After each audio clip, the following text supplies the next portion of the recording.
Hola, bienvenidos a este nuevo análisis. Hoy nos vamos a meter de lleno en un problema enorme, un problema invisible y súper silencioso, pero que nos cuesta carísimo como sociedad. Estamos hablando del ruido en el juicio humano, un fenómeno que literalmente afecta casi todas las decisiones importantes que nos rodean. Para entender esto a fondo, nuestra agenda de hoy va a cubrir 6 puntos. 1. El sesgo contra el ruido. 2. La lotería penal. 3. El altísimo coste en seguros. 4. El ruido en la medicina. 5. Las famosas evaluaciones de desempeño. Y 6. Las estrategias de reducción. Así que, vamos al grano. Vamos a viajar por áreas totalmente distintas para ver ejemplos súper prácticos de cómo operar este caos en la vida real. Empecemos con la sección 1. Sesgo contra ruido. A ver, pensemos un segundo. ¿Cómo solemos entender el error humano de manera general? Normalmente cuando una decisión sale mal, queremos culpar a una sola cosa. Pero hay una diferencia gigantesca entre estar sesgado y tener ruido. Imaginen equipos de tiro al blanco. Si miramos al equipo B, tienen un sesgo claro. Todos sus tiros están lejos del centro, sí, pero están agrupados en un solo lugar, sistemático. Ahora miremos al equipo C. Eso es ruido. Sus tiros están desparramados por todos lados, sin ningún tipo de patrón. Y lo más increíble de todo esto es que podemos medir este ruido con solo mirar la parte de atrás del blanco. No necesitamos ni saber dónde estaba el centro exacto para darnos cuenta de que ahí hay una dispersión total, un verdadero desastre. Y esto nos lleva a definir qué es exactamente el ruido del sistema. Básicamente es esa variabilidad no deseada cuando distintos profesionales evalúan un mismo caso.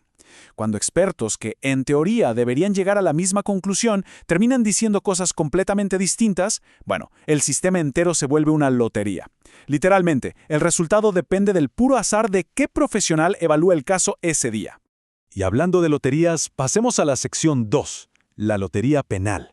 Vamos a ver cómo se ve esto en el sistema de justicia, donde las consecuencias dejan de ser teóricas y se convierten en una cuestión literal de libertad o encierro. Fíjense en esto. En 1973, el juez Marvin Frankel dijo algo que resuena hasta hoy. Denunció las crueldades arbitrarias perpetradas a diario en un gobierno de leyes, no de hombres. Él estaba indignado, y con justa razón, por las variaciones asombrosas en las condenas de esa época. No era solo un tema de discriminación o sesgo. El problema era que el sistema en sí mismo era increíblemente impredecible.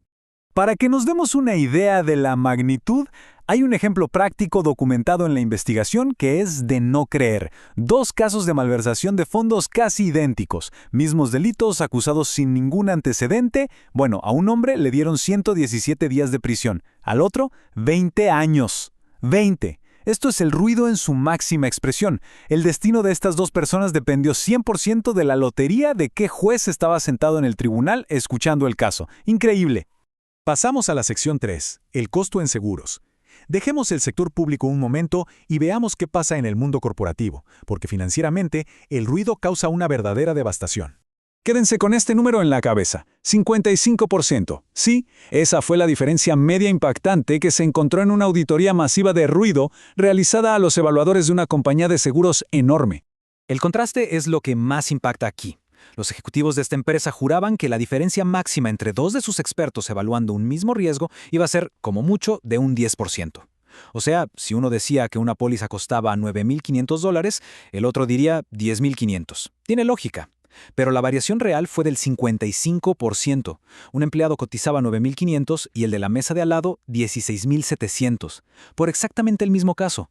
Todo este ruido silencioso le estaba costando a la empresa cientos de millones de dólares anuales en contratos mal cobrados y clientes perdidos. Una locura total. Para poder arreglar esto, primero hay que desglosar la anatomía del ruido, que tiene 3 componentes clave. Primero, el ruido de nivel.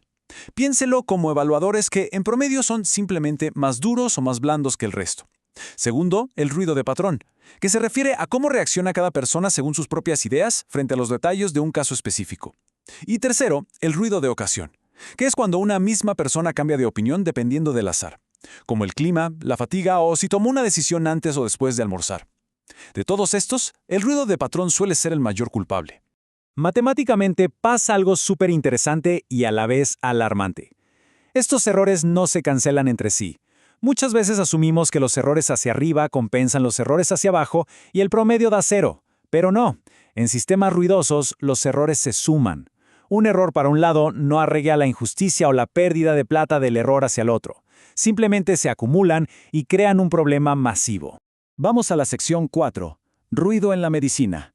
Hagamos un experimento mental por un segundo. ¿Qué tan consistentes son realmente los diagnósticos médicos cuando las cosas se complican un poco? La realidad es que depende muchísimo del problema. Si alguien se rompe un dedo, se hace una radiografía simple y listo. Muy poco ruido ahí, es algo directo. Pero cuando entramos a terrenos que exigen un alto grado de juicio, como detectar enfermedades cardíacas, evaluar lesiones mamarias o leer radiografías complejas, la inconsistencia se dispara. Distintos médicos excelentes pueden evaluar a los mismos pacientes y llegar a conclusiones totalmente diferentes. Y otra vez aparece nuestra metáfora. La lotería médica. Es una verdad bastante incómoda, pero en áreas como la psiquiatría, la patología o la radiología, una segunda opinión a menudo no se parece en nada a la primera. Al final del día, esto significa que el tratamiento crítico de una persona muchas veces parece quedar en manos del azar de qué especialista estaba de turno en ese hospital. Sección 5. Evaluaciones de desempeño. Dejemos la medicina y volvamos a la oficina, directo a recursos humanos y a ese momento que todos en el mundo corporativo conocen muy bien.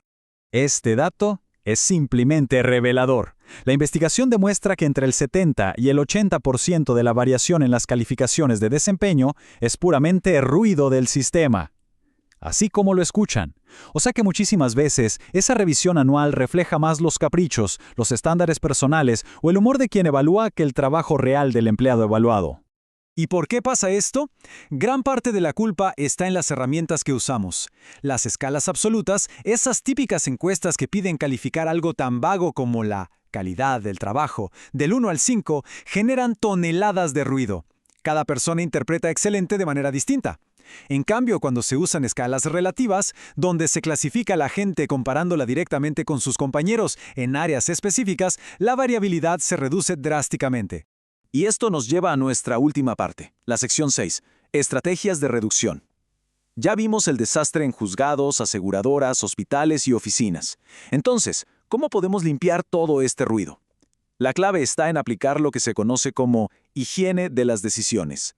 Hay 3 pasos prácticos para lograr esto. Número 1, es fundamental realizar una auditoría de ruido. Hay que poner a varios expertos a evaluar los mismos casos a ciegas para romper esa falsa ilusión de que todos están de acuerdo en una organización. Número 2, implementar directrices estrictas. Poner límites claros a la variación, tal como se intenta hacer con guías de sentencias o manuales médicos. Y número 3, olvidarse de los juicios vagos y usar clasificaciones relativas con escalas basadas en comportamientos concretos. A ver, el ruido nunca va a ser 0, pero definitivamente puede y debe gestionarse mucho mejor. Para terminar, les dejo esta reflexión.